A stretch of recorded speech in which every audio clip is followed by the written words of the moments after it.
You're looking at the GWM Ora 07, a new entry into the EV market taking on the ultra-popular BYD Seal and the Tesla Model 3. And as you can clearly see, it looks absolutely insane. The question is it any good? Let's find out.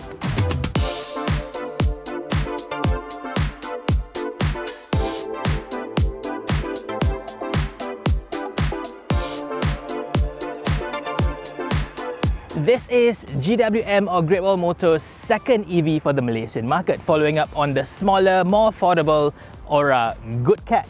Ora, if you don't know, is an acronym for Open, Reliable and Alternative, and it is GWM's dedicated EV brand. This car you see here has gone by many names over the last 2 years. It's been called the Ora Sport, the Ora Lightning Cat, the Grand Cat, the Flash Cat, the Next Cat, or some may even call it the copycat. But finally they've decided on a simpler numerical naming scheme, so now it's simply called the Ora 07. The Good Cat, by the way, will soon be renamed as the 03. As for pricing, the base 07 long range starts from just under 170,000 ringgit, while the far more powerful performance version goes for just under 190,000 ringgit. That is exactly 10,000 ringgit less than the BYD Seal and between 20 and 30,000 ringgit cheaper than the Tesla Model 3. If you ask me, I think that's pretty good value considering this is a slightly bigger car than its two rivals. Undercutting its two closest competitors is definitely a deliberate move as part of the ongoing EV price war here in Malaysia. As I always say, competition is always good because in the end, the one that wins is the consumer. As part of that move, Ora has also had to drop the prices of the smaller Good Cat, going down by a full 26,000, so that now starts from just 114,000 ringgit. That is super interesting. But now let's move on to the defining factor of this car, its styling. As you can see, the designers have taken very heavy inspirations from the Porsche Panamera. That is clear as day and cannot be denied. Unfortunately, however, they've taken the shape of the original first generation Panamera instead of the far sleeker newer version. So as it is, the rear end looks a little bit bloated, a bit ungainly. It also does not help at all that the wheels look undersized. These are the standard 18 inches. I think the 19s on the performance versions would look far better. That said, this is a clear definition of a love it or hate it design. Myself, I'm not a big fan of this car at all, but I know quite a few people who think this is the coolest looking car ever. Where do you stand on this? Do let me know in the comments below. There isn't a single angle of this car that is not controversial. Take the front end here. I do like the super low nose that is closer to the Porsche 911 than even the Panamera. Plus, I also like the ripple design at the bottom of the bumper. That looks really interesting. And I absolutely love the intricate cut crystal design within the headlights themselves. That looks like it's taken straight off a modern Bentley. Having said that though, I think the lights are a little bit too small, placed too far apart from each other, so it looks a bit awkward at the front. The rear end though for me is easily the 07's best angle. The Panamera-esque sloping roofline looks pretty good from back here, and the strong haunches leading into the taillights give it a bit of a Bentley vibe. But the best part of it all is this over here, the self-deploying automatic spoiler. This is pure Porsche and I think it's legit super cool.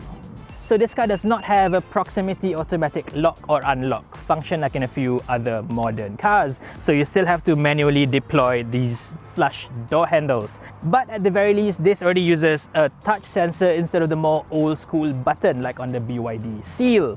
Open the doors up and you can also see that this has frameless windows just like the Tesla Model 3, another one up over the BYD. Moving inside, again it feels like a greatest hits mashup from a lot of other brands. The general layout of this dashboard reminds me a little bit of the Bugatti Chiron, and if you allow me to go further back, a little bit like the Porsche Carrera GT as well, right down to the triple rotary dials down the center.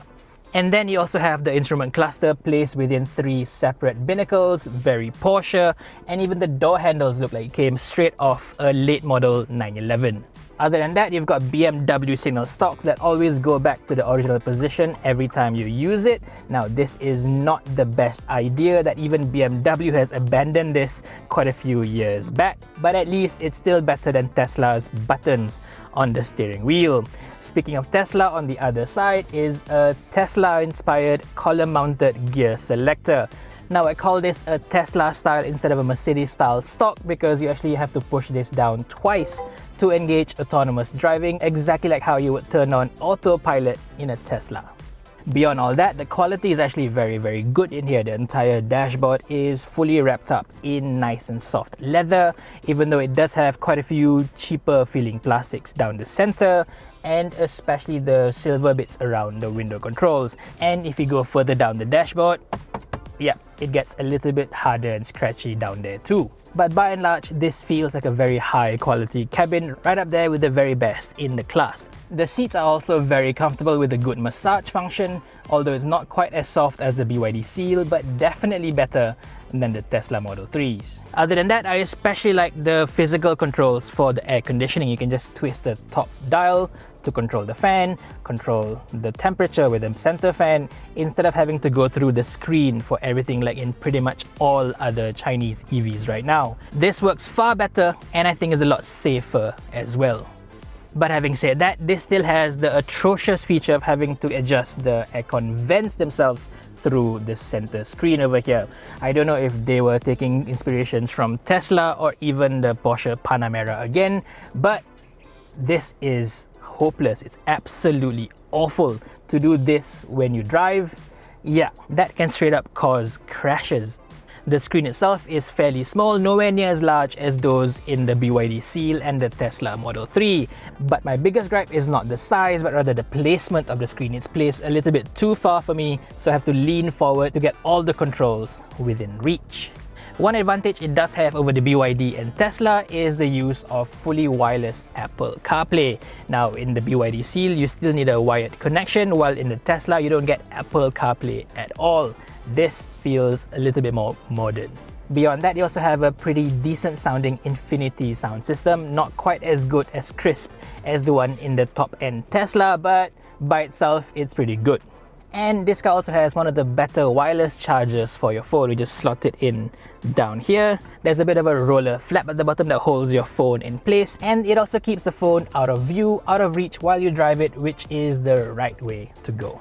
Among the things I don't like are the floor mats. Now, they may look plush and soft to begin with, but they are very poorly designed. They are not pinned to the floor like in a lot of other cars, so they are very easily slidable and they can be pushed forward and clumped up. It doesn't look good at all. And then you also have this Tesla style split glass roof which cannot be opened, and there is no sunshade either, so it's just open like this. Or if you want, you can also install the sunshade accessory, which is a bit of a hassle to move in and out every single time. As for the rear seats, the legroom is actually very good, as you can see, but unfortunately that's where the good news ends. The headroom is actually very limited because of the sloping roofline. My hair is almost touching the glass roof, and mind you, I am only 167 centimeters tall. If you are taller than me, you may not fit in the back here at all. Plus, the floor is also very high, just like in the Tesla Model 3, and there's just not enough toe room to slide your feet forward under the front seat to get more comfortable back here. Having said that, the bench itself is actually quite good. It's got a nice angle going on, and it's fairly soft, fairly comfortable as well. And the build quality back here is actually as good as the one in front. That is always nice to know. One thing though, the speaker grille back here is just finished in plain silver instead of metallic like in front. And then you have the rear aircon vents as well, which look completely out of place, does not match the rest of the cabin design at all, but at least they work fairly well. Plus, you've also got two USB ports down there, one USB-A and a USB-C port. As for the boot, there isn't an official figure for the volume, but it looks like it's around 350 liters, which is to say quite small for a car this big. Definitely a lot smaller than the BYD Seal and the Tesla Model 3. Plus, you don't get a front trunk either. Worse still, this has a very small and narrow aperture because it has a sedan style boot instead of a lift back style tailgate.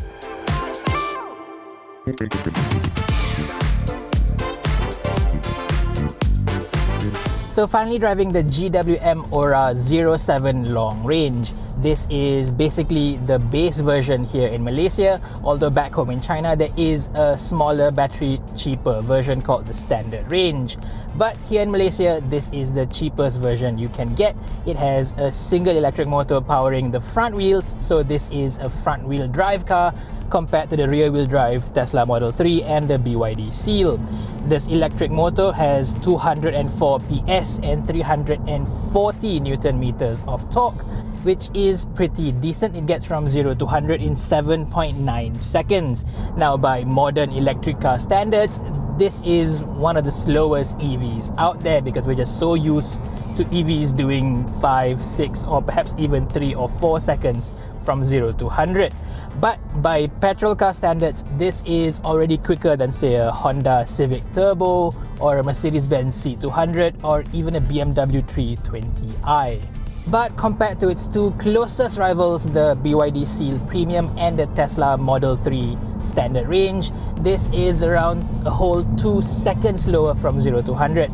This is one of the slowest cars in its class. In fact, it is the slowest. But you know what? If you haven't driven any of those cars and you jump into this will still feel pretty brisk. This is pretty fast enough for most people, I would think. Now, of course, if you want more performance, the solution is pretty simple. Just get the dual motor all-wheel drive 07 performance version. That practically doubles the power up with the exact same electric motor now powering the rear wheels as well. All the numbers double up. You now get 408 PS and 680 Newton meters of torque, and you can now get from 0 to 100 in just 4.3 seconds. Now, I haven't driven the 07 performance just yet, but I would say it's gonna feel monumentally fast, perhaps too quick for its own good. As it is, the way this whole chassis is being tuned, I would say the base long-range version fits it far better. But away from numbers, let's talk about how this car actually feels like to drive. The way this car feeds the power into the roads is quite gradual, it's quite subtle. It's nowhere near as fast or aggressive as in the Tesla or even the BYD Seal. This has a more comfort settings going on, I would say. Even if you put into sport mode, which you'll have to go through all these annoying chimes every time you change the drive modes. In sport mode, plunk your foot down and it reacts slightly quicker, but still nowhere near as aggressively as in its two rivals.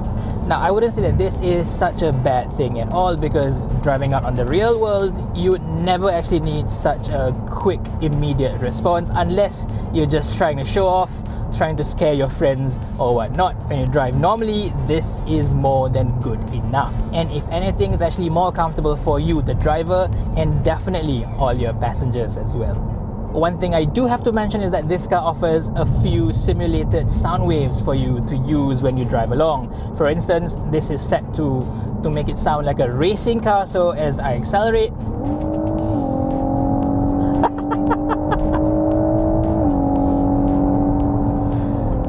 yeah, it's absolutely hilarious. You can even choose from different sounds.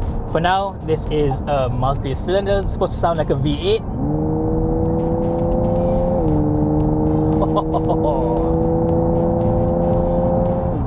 Or something that's just labeled as sport. Listen to this.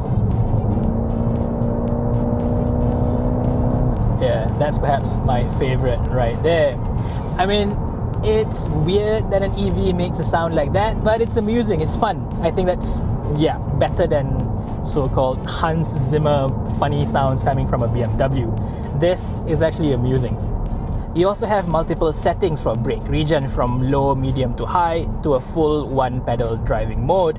Now, this is one of the better programmed one-pedal mode where it's quite lenient and it's quite easy to modulate as you drive along. And even in lesser brake region modes, it's one of the easier cars to get used to. It definitely has far stronger brake region than say the BYD Seal, if not the Tesla Model 3.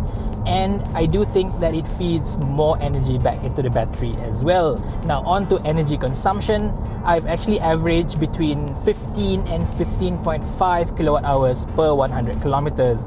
Having driven this car around 300 kilometers, I think that is pretty good. It's easily better than the Seal. Well, given its slower performance, I guess that's about expected. But at the same time, it does give it a very good range. This has a battery capacity of 83.5 kilowatt hours, or rather, funnily enough, 83.499 as specified in the brochures. Exactly 0.499, not 0.5. So compare that against an average energy consumption of 15 to 15.5 kilowatt hours per 100 kilometers. You can calculate a maximum range of around 520 kilometers over a single charge. That is pretty good. To easily, comfortably surpass 500 kilometers over a single charge, I think that is still pretty impressive. That is slightly better than the Seal as well. But at the same time, I cannot not mention that this runs an NFC ternary battery pack instead of an LFP pack in the BYD Seal. So this means that you should only charge the battery up to 80 or at most 85% charge on a regular basis. Now this is to avoid serious battery degradation over the long run, whereas with the LFP pack in the BYD, you can just charge it up to full every time you want. So even though this car does have an actual real-world range of over 500 kilometers, when you can only use 80-85% of that drops it down to just over 400 kilometers on a regular basis. Now of course, if you plan to go long distance, you can still achieve the full over 500 kilometer range, but on a regular basis, driving around town, charging at home, yeah, you are getting 420 kilometers at best. But speaking of charging though, the tables have turned. This car is better at charging, at least at home, compared to the BYD Seal. So while the Seal only has a single phase 7 kilowatt onboard charger, this Ora 07 has the full proper 3-phase 11 kilowatt OBC. That is much better for you to charge at home. Again, with an 83.5 kilowatt battery pack, you can get it from 0 to full in just about 8 to 9 hours, as compared to well over 10 hours in the slower charging BYD. But on the other hand, when it comes to DC charging, it's again the Ora that falls to the bottom of the class. This has a maximum rate of just 88 kilowatts for DC charging, which is about half the speed compared to the Seal and the Tesla Model 3. That is very disappointing. So if you are planning to go on long distance drives on this car, stopping by laybys for a quick stop, that quick stop is not going to be quite so quick. So now let's talk about the ride and handling of the Ora 07. All in all, it's not great. Let's talk about the handling part first. Now, the steering wheel is definitely light. It is definitely over-assisted as well, but it is pretty sharp and pretty direct. Now, going on a highway, you will feel like you are making a lot of minor corrections, like in one of those early Korean cars with electronic power steerings. It just doesn't feel as confident when tackling corners or even going on a straight road compared to both of its rivals. And as for body control, this is a pretty soft suspension setup, so take it around a corner and you will get quite significant body roll in this car. The grip through corners is actually pretty decent, but if you are to string a couple of corners together, the load transition from left to right will feel a little bit uncomfortable, will feel like the suspension is not quite up to the job. So perhaps a little bit more fine-tuning would do wonders to make this car feel better to drive overall. Even for comfort, it's not that good either. When you're out on the highway, it's actually not too bad. It deals with bumps fairly well, but in slower medium speeds, this car has that typical, old school EV busy ride quality. Somehow you can feel like the dampers are both under-damped and over-damped at the same time. You can feel like the nose is bobbing about, ironically a little bit similar to a classic 911 Porsche, but overall it just does not feel completely tied down. The front axle especially feels significantly stiffer than the rear axle, so it's all a little bit imbalanced, I would say. The busy ride is actually surprising considering this car's small 18-inch wheels and very chunky, thick tires. I'm sure the 19 inches on the performance will not do very well in the comfort department, that is for sure. But now let's move on to refinement, where again it's a bit of a mixed bag. In terms of wind noise, it is actually excellent. You don't get any sort of wind noise coming in unless you are going over 130 kilometers per hour. That is very, very good. Even in terms of road noise, it is above average as well. It's got pretty decent Hankook EV tires on, so when you're driving along on the highway, even these particularly coarse Putrajaya roads at 90, 100 kilometers per hour, there's not too much of that road noise coming into the cabin. That's all well and good. However, when you're driving at a slower speed, there is this distinct hum going around in the cabin from the rear portion that gets very, very annoying really quickly. I'm not sure if this is coming from the tires or perhaps it's some kind of weird sound acoustics in this cabin, but yeah, considering how quiet the rest of the cabin is, that's pretty annoying. Now let's talk about ADAS, or active safety or driving assist systems on this car. It's surprisingly very, very good. As mentioned, you trigger autonomous driving by flicking the drive selector down twice, exactly how you would engage autopilot in the Tesla Model Y or the pre-facelift Model 3. When on, it practically drives itself, although you do have to keep your hands on the steering wheel, and it will quickly notify you to keep your hands on both on the HUD as well as the instrument cluster over here. Now, as you can see, it actually moves the steering wheel quite a fair bit. This is significantly better than the one in the BYD Seal, which can only handle very slight soft bends, whereas this system can actually brake for it to maneuver tighter corners as well. It's perhaps not quite as good as the best in the class, which is the Tesla autopilot system, but coming from a Chinese company, this is one of the best ones I've tried so far. So kudos to that, very well done right here. So that's my review of the GWM Ora 07 here in Malaysia. Clearly, this is not the most comfortable, nor is it the most dynamic EV to drive in its class, but at the same time it also has super unique looks and a spacious and high quality cabin. Plus, here in Malaysia it is also very well priced, so if you're sold on the looks, there's plenty to like about this car. And you'll know for a fact you'll get far more looks in this one compared to both the BYD Seal and the Tesla Model 3. But over to you, is that enough to tempt you away from its rivals? Do let me know in the comments section below. For now, thank you for watching everyone, and stay safe.